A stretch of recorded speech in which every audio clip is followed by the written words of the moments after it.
Hello, my name is Melonie Renee Jones, and I am CEO of Pretty on Purpose Consulting. I'm an author of Everything You Want is on the Other Side of Fear. I also co-authored a book called Unit 3, Born Without Limits, with my youngest daughter. She's the also illustrator as well.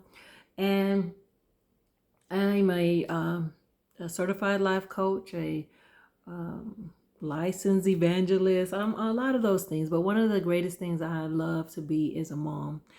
And in being a mom, you get to learn and experience so many things. But I wanted to just share a little bit about my testimony and some of the things that I struggle with that I hope to help others in my through sharing my testimony. Growing up, I lived in a lot of fear. Growing up, we experienced our mom being abusive. Not our mom being abused, but being abused. She wasn't abusive, but part of it, she did have some type of anger sometimes with us.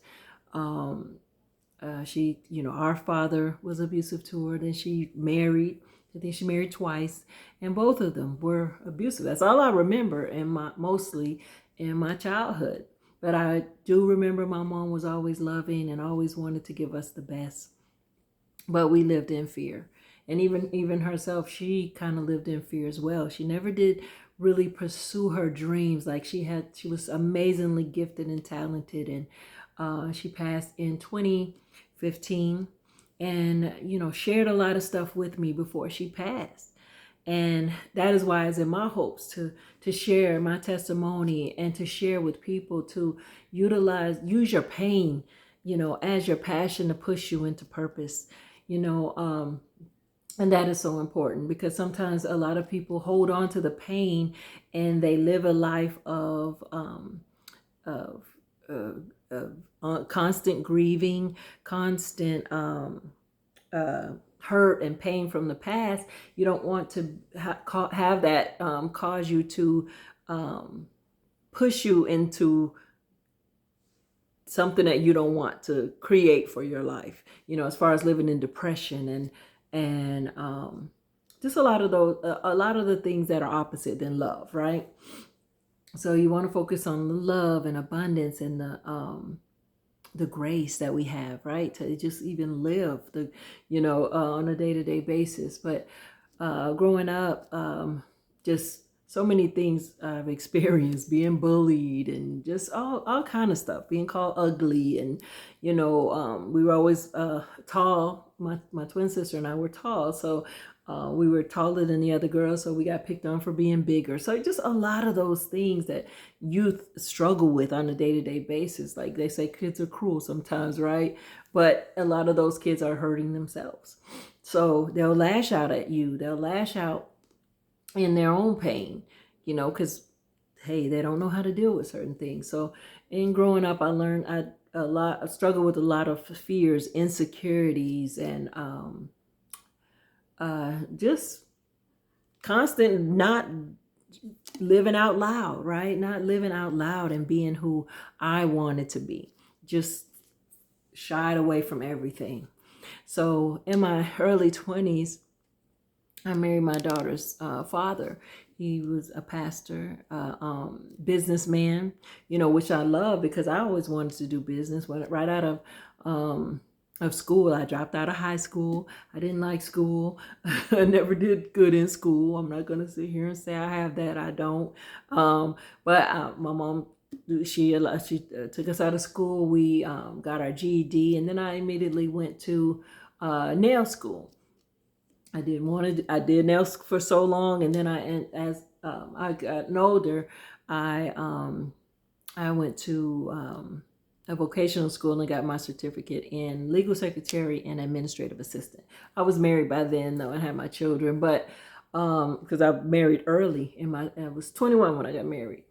So so many things I've experienced when I stepped into that relationship. So being even introduced to a pastor and saying that you're going to date someone and marry someone of that people put in high rank, but actually knowing the person, meaning that the person that you see at home is not the person that is out either on stage or and they're not, like, they're people too, but they're dealing with things. But one of the things that we didn't do was get the help that we needed.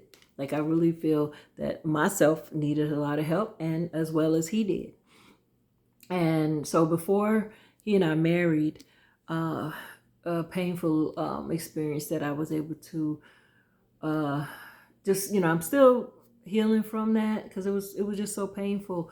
So he and I we dated, and I remember when he and I dated, and we didn't wait until we got married to have sex. So I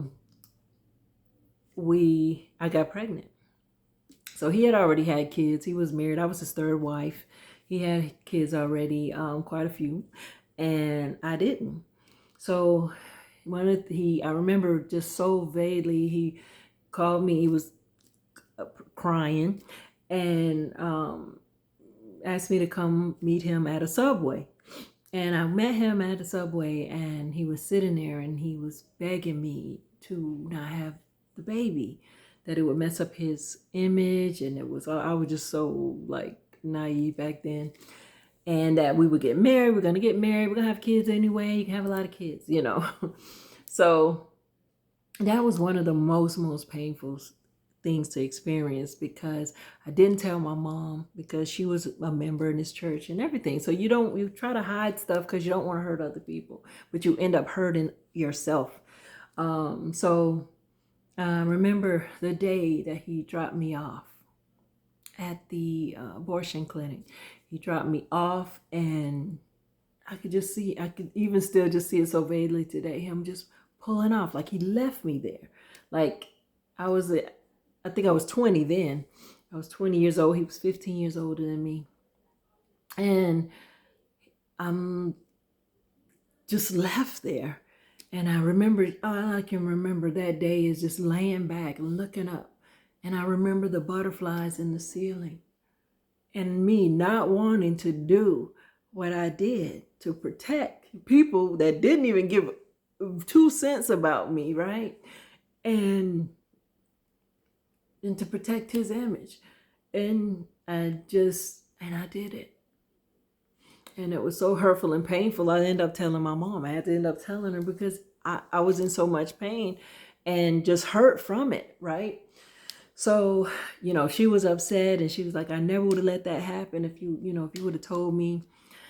And look, long story short, in a couple of months, about 6 months or so, or almost a year, I ended up pregnant again with my oldest daughter. And absolutely not. I was not having an abortion. So right after Macy was born, he was telling everybody it wasn't his child. And, because I had separated after that. So he felt like, oh, it was somebody else's. And, and also still, he was trying to protect his name in front of people, trying to protect his image. He was telling me, I'm in the hospital. He signed the birth certificate, but said, we'll change her name later.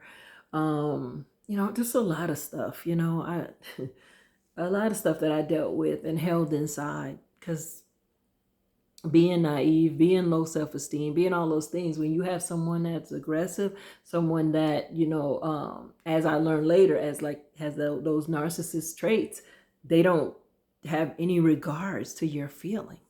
They don't have any regards. He did as he was transitioning, and he and I had some talks together. Yeah. But at once, I had my oldest daughter, Macy.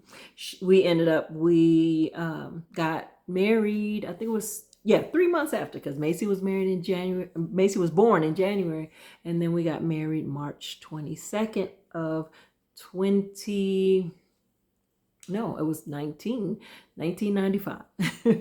So that was the first time we got married. We had married twice, guys. It was a rocky road, a painful. When I think back of all of the things that I've been through, and the hurt and the pain in living in ministry, guys, it was living a lie. Like my book I'm writing now, it was called Stop Living a Lie. I was laying in the bed one day, and I was laying next to my ex-husband, and I'm just so clear, the spirit, my spirit just said to me, stop living a lie. And I shared that with him, because we were living a lie. We weren't living the truth. We weren't living our true selves. We were struggling. And we were always struggling because we weren't living in our truth. And it looked good on the outside. It looked good on Sunday mornings. We had amazing people around us, our family, but we struggled, and we did back and forth. You know, our marriage was just very shaky, very rocky, painful, verbally. I went through a lot of verbal abuse that really caused me to just shut down, just to be mute, really.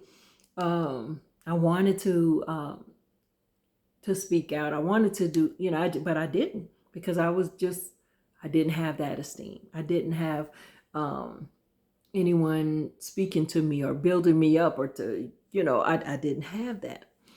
I worked behind the scenes in ministry. We did books, we traveled, we went places, and, dealing with, I have a lot of, trust issues, which because I was cheated on so much. But I didn't leave him because he cheated on me. I left because he had anger. So a lot of things that he dealt with, that he was always just angry. And I'm sharing this not just to share how bad he was or to bash him. I would never want to do that, because I had a lot of respect for him. I love my ex-husband. And part of this book, even before he passed, he said, write your book. And he knew the book that I was writing was called Stop Living a Lie. And I'm still in the process of writing that book, but I stopped, and I was like, I wanted to just push this book out. And everything you want is on the other side of fear, using your faith to build your confidence. And I always share in my testimonies how I just drew closer to God. I drew closer to the Spirit of God in me to help me, and to affirmations. I did affirmations and speaking to myself and building myself up in my most high faith, right? Because my experience in ministry was not what I thought it would be, because there's people there that just aren't, they're people. Hurting people hurt people. So I learned a lot. I learned a lot in the process of what I've been through. And no matter what you're going through, always communicate, always get help. I don't share my testimony, and I share very, some of it here, but to get help. I just want to encourage people to get help, to seek, to talk, to speak to the person. Let that person know that, let that person that is hurting you know that they're hurting you. A lot of times we hold things in, and we're so afraid, but fear can rob you, block you, stop you. All those fear blockers, those doubters, and that just, you got to remove it in order for you to experience life, to be free mentally. Like, if you're not living free mentally, you're bound, you're holding yourself, and you're stuck. So I just want you to share, get with someone that you can trust and share your story, share your whatever you're experiencing. So, and then also this book I wrote, it, is to help you face your fears and increase your faith in God's word, and help you build the confidence that you need to live a life that God has purpose for you. So I'm Melonie Renee Jones, and I can share more a little later in my my story in my book as well. And you can find my book on Amazon, and also on Instagram. I'm the Melonie Renee Show, and also Pretty on Purpose Shop. And I'm Melonie Renee Jones, and thank you guys so much. And keep on being great, because you are. Thank you so much for allowing me to share a little bit about my testimony. All right, be blessed.